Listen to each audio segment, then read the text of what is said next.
வணக்கம். இப்போ இந்த வீடியோ ப்ரெசன்டேஷனில் நிஃப்டி இண்டெக்ஸ் ஃபியூச்சர்ஸ் மற்றும் ஆப்ஷன்ஸ் மார்க்கெட்டில் எப்படி ட்ரேட் பண்ணலான்னு பார்க்கலாம். நீங்கள் பார்த்துட்டு இருக்குது நிஃப்டி இண்டெக்ஸ் ஃபியூச்சர்ஸோட 7 நிமிஷம் கேண்டில்ஸ்டிக் சார்ட்டா 14,260 பக்கமாக ஓப்பன் ஆகிருக்கு. நிஃப்டி இண்டெக்ஸ் ஃபியூச்சர்ஸ் நேற்று மார்க்கெட்டில் ஓப்பன் ஆனது 14,260 ரெசிஸ்டன்ஸை வச்சு மார்க்கெட் சரிவை கொடுத்து 14,191 க்ளோஸ் ஆகிருக்கு. இன்றைக்கி மார்க்கெட் 14,260 பக்கமாக ஓப்பன் ஆகிறதுக்கு வாய்ப்பு இருக்க மாதிரி தெரியுது. ப்ரைஸ் ஓப்பனிங்கில் மாற்றங்கள் இருக்கலாம். ஏன்னா இன்னும் ஒரு 2 மணி நேரம் இருக்குது நம்ம இந்த வீடியோ ரெக்கார்ட் பண்ணி போஸ்ட் பண்ணுறதுக்கு.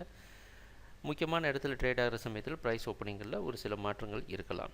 நேற்று மார்க்கெட் க்ளோசிங் முந்தானத்து மார்க்கெட் க்ளோசிங் ரெண்டும் ஈக்குவல், சரிங்களா? இன்றைக்கி மார்க்கெட்டோட ஓப்பனிங் ஆனால் பார்த்திங்க அப்படின்னா ஓரளவு ஆல் டைம் ஹை பக்கமாக ஓப்பன் ஆகிறதுக்கு வாய்ப்பு இருக்க மாதிரி தெரியுது. இது மார்க்கெட்டுக்கு ரொம்ப பையர்ஸுக்கு ரொம்ப பாசிட்டிவான நியூஸாக இருந்தாலும் நம்ம கடைசி 2 நாளாக ரெண்டு ட்ரேடிங் செஷனாக பார்த்தோன்னா மார்க்கெட் சரிவை கொடுக்குன்னு எதிர்பார்த்துட்டு இருந்தோம்.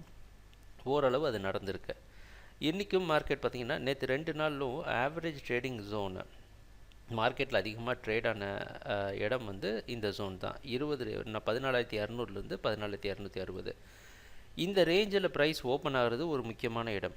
ஒருவேளை மார்க்கெட் 14,280 300 பக்கமாக இங்கே ஓப்பன் ஆச்சு அப்படின்னா நம்ம இந்த ஜோனில் இருந்து மார்க்கெட் என்ன செய்யணும்னா பையிங்க்கு சாதகமாக இருக்குதுன்னா அப்படியே மார்க்கெட் பையிங்க்கு சாதகமாக மேலே போகணும். இது நடக்குமா அப்படின்னு கேட்டிங்கன்னா அது நடக்கிறதுக்கான வாய்ப்புகள் கொஞ்சம் குறைவாக இருக்குது. அப்படின்னா மார்க்கெட் என்ன பண்ணணும், 14,260 டெஸ்ட் பண்ணணும். இந்த 260 கீழே ஒருபடி எடுத்து வச்சாலும் மார்க்கெட் செல்லிங்க்கு சாதகமாக மாறுறதுக்கு வாய்ப்பு உண்டு. ஸோ இதுவும் ஒரு இக்கட்டான இடம். நம்ம ஆனால் என்ன பண்ணலான்னா 14,320 வரைக்கும் செல் பண்ணி 340 ஸ்டாப் லாஸ் வச்சு ட்ரேட் பண்ணலாம். இந்த ரேஞ்சை மறுபடியும் நம்ம டெஸ்ட் பண்ண முயற்சி செய்யலாம். ஏன்னா பல முறை நம்ம நிஃப்டி இண்டெக்ஸில் என்ன பார்த்துருக்கோம்னா ஓப்பனிங்கில் இருந்து இது மார்க்கெட் ஓரளவு மேலே புஷ் பண்ணிட்டு கம்ப்ளீட்டாக ரிவர்ஸ் ஆகிறதெல்லாம் நம்ம பார்த்துருக்கோம். எந்த மாதிரியான சுச்சுவேஷனில் இந்த மாதிரியான சுச்சுவேஷன் பல தடவை நம்ம பார்த்ததுனால இன்றைக்கும் மார்க்கெட் தொடர்ந்து செல்லிங்க்கு சாதகமாக இருக்கும் அப்படின்ற எதிர்பார்ப்பில் நம்ம ட்ரேட் பண்ணலாம். இது ஒரு ரிஸ்க்கான ட்ரேட் தான். நம்ம முன்னாடி சொன்ன மாதிரி நம்ம எதை நம்புகிறோமோ அதை செய்கிறதுக்கான இடம் வரப்போ நம்ம கண்டிப்பாக அதை நம்ம செஞ்சு தான் ஆகணும். இதை சுலபமாக செய்கிறதுக்கு என்ன பண்ணலாம் அப்படின்னு பார்த்தீங்கன்னா நீங்கள் ஆப்ஷன்ஸ் கான்ட்ராக்ட்டுக்கு போகலாம். 14ஆம் தேதி எக்ஸ்பயர் ஆகிற புட் ஆப்ஷன்ஸ் இருக்குது பார்த்தீங்களா. 14,250 இப்போ அட் த மணி ஆப்ஷனாக இருக்கும். இது இப்போ இதை கொஞ்சம் அவுட் ஆஃப் மணியாக நீங்கள் ட்ரை பண்ணிங்க அப்படின்னா 14,200 ஸ்ட்ரைக்கை 110லேருந்து 120க்குள்ளே வந்தால் இதை நீங்கள் பை பண்ணலாம். இது கொஞ்சம் அக்ரெசிவாக இருக்கிறவங்க இந்த ஸ்ட்ரைக்கை செலக்ட் பண்ணலாம்.